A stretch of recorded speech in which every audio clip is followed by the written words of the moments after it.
By the way, did you notice? I saw it. This is my iced coffee. This is my homemade iced coffee. And here's the thing, everybody freaks out about iced coffee, like cold brew iced coffee, hot brew iced coffee, blah, blah, blah, blah, blah, Right. blue beans, pink beans, yellow beans. It's plain old coffee, all right? Okay. That has been made and has been stored in the refrigerator. Right. And here's the thing, after a few days, it gets like rockets. It becomes this crazy, have you done this? Because it like reduces slightly. And everybody's shaking their head like, yeah. No, but if you put it in the refrigerator, if you make a pot of coffee and you put it in some kind of like pitcher and you put a lid over it because you don't want it to take on the tastes and smells of the refrigerator, right? And you leave it there for a few days, it reduces slightly, it becomes like syrupy, and then it just literally like you have one sip and you're like, woo! And I feel like I have Parkinson's or something because I get a little shaky, you know, like, and I get a little hysterical, and it's not so good because then it has to counter with like a Xanax or something to bring me down. Right. I'm not kidding. I am turning into like the Judy Garland of cooks. So it's this coffee with ice, right? And then it has a little half and half. Because I just don't like, I mean, I like milk in certain ways and recipes, but I'm not a milk drinker. I like cream. I like half and half. If you go to Starbucks, right, and you're getting me coffee, and then you take a separate cup because you think, oh, I'll get him some half and half so that he can decant however much half and half he wants into the coffee, think of how much half and half you're wasting, because where is the rest of that half and half going to go? Right. I have my own metal straws. No, you don't. Yes, I do. Do you have the thing that cleans it, or you just throw it away? I have the thing that cleans it. I do. I have the straw and the thing that cleans it. Wow. How did you know? Because I I do. I have several. I haven't distributed them yet. Okay. It's true. That's an errand I have to look into. Right. You lead with a hard liquor. Yeah. Lead with a hard liquor. Everybody's shaking their head. Right. I don't Like a drink hard martini. liquor because Yeah, like a dirty martini with jam. dirty martini. What is that? I hate that we accept that phrase. What do you? I hate that we accept dirty martini as a thing. I hate it. Okay, so what do you hate I about just don't like a dirty martini. That means like a martini with olive juice. Like it's a Yeah. dirty martini. Ugh. Ugh. It makes me, ugh. I can't. A martini, okay? And if you surprise me with a little olive juice, like, okay, or something. Could I say maybe you should serve every martini with like a little tiny carafe of like olive juice on the side. Wait a minute, because what is happening to the olive brine anyway? It's gonna get thrown out anyway. So maybe serve it on the side of a carafe so that you don't have to use the horrifying phrase dirty martini. That doesn't embarrass you to order a dirty martini? Never. Actually, I feel chic when I ask for it. Is that I so? feel like grown up when I ask for Well, you're not, Well, okay? listen. Newsflash. it.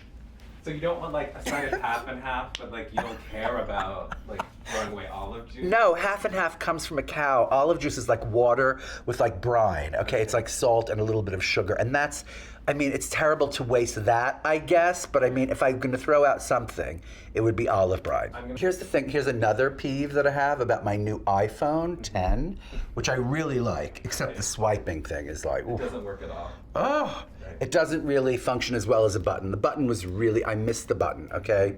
But here's the thing that is so ridiculously transgressive or something. It's like, it's retrogressive. It's like not it's the opposite of progressive.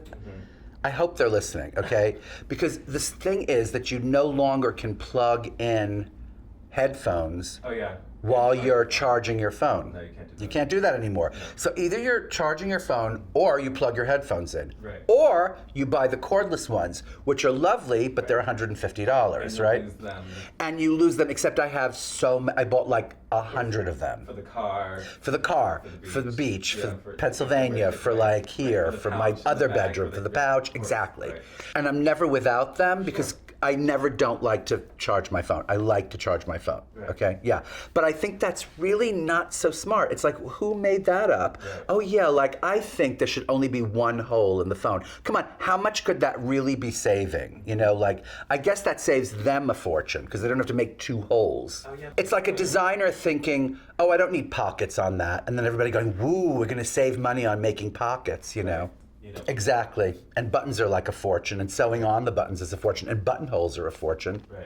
Goodbye, all that. Goodbye to all that. Zippers? Zippers, good ones are expensive, yeah. I gotta tell you. Yes. Anything good is going to cost you some money. Yes. I am an exponent of I like to tell people to buy good things. I just do. I think spend a little more money and get something good. I think you should spend the most money on your hair. I really mean that. You spend the most money on your hair and your shoes. Personally. Agreed. Like those things, you can't fake them. Yeah. The haircut, the hair color, the whole hair experience, yes. Okay. Well, Arnold and I have a very harmonious relationship, meaning that we don't really fight too much, And I noticed that there are certain other couples who have been together way longer than us that thrive on this sort of culture of fighting, like they like to fight with each other. Oh yeah, it's very like Virginia Woolf, like the whole thing is based on a crazy scheme of making each other miserable, Right. And I get it, I totally get that. But Arnold and I are not that couple. We're very harmonious. I think because we were a little older when we met, and maybe we'd been through all that, and we just were kind of tired with it, and we just wanted kind of to enjoy each other. And we laugh hysterically together, right? I swear the only thing that we ever have any disparity over in our house are the dogs. I was gonna say the dogs. I mean, and I don't exactly. And then it's oh, okay. Well, I'm gonna be schooled again about how I'm not supposed to feed them, and how I'm not supposed to let them bark, and how I'm not supposed to let them roll around in deer shit, and I'm not supposed to let them sort of go in the pool at certain times. Oh God, I know, darling. I know. And then I think, why is that? Right. Can't there be any creature on earth who doesn't have to be disciplined in that way? First of all, these dogs came from literally God knows where, right? Mm-hmm. The streets of Puerto Rico, okay, from one, Kitty, my dog, and then the streets of, I think, the Bronx or something. They both came from shelters, and I think that's it. You came from a shelter. You had the most horrible formative life. You just get to eat scraps of steak for the rest of your life. Okay. Yes.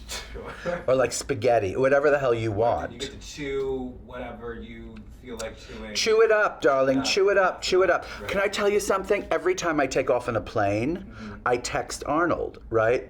He doesn't even, he's asleep or something, or somewhere else in the world. And I text him Dear Arnold, if this plane goes down, please give my children chicken and let them sleep in the bed with you. Okay. It's come on, because I'm not going to be around to give them chicken and let them sleep in the bed. Right. So if I go down, I'm guilting you. If the plane goes down, he's going to look at that text every day and feel so guilty. Yes, it's in my will, actually. Yes. By the way, can I just say something about your dog, Patrice, and the things you post of her and everything? What? How all white dogs look alike? Because literally, I'm just telling you, all the pictures you post of Patrice are exactly the same. Okay, there, I said it. Well, it's called miniature poodle without a haircut. She's okay, a poodle Bichon. Miniature white poodle that doesn't have a haircut. There are only 1 trillion of them on Instagram that look exactly the same thing. You need a baby in it. You need stripes in it. You need some kind of story around a white dog because. Well, what's secret? Whereas Kitty, Kitty is just so. Well, she's black and white. But dog owners have a sense of humor. They're another group that has a really good sense of humor. I look at her online and I'm well, that's a little tiny dog, which I appreciate. I have to say, I like small dogs, of course. But Patrice is she has she's this big, and she has there's no actual energy in Patrice. She has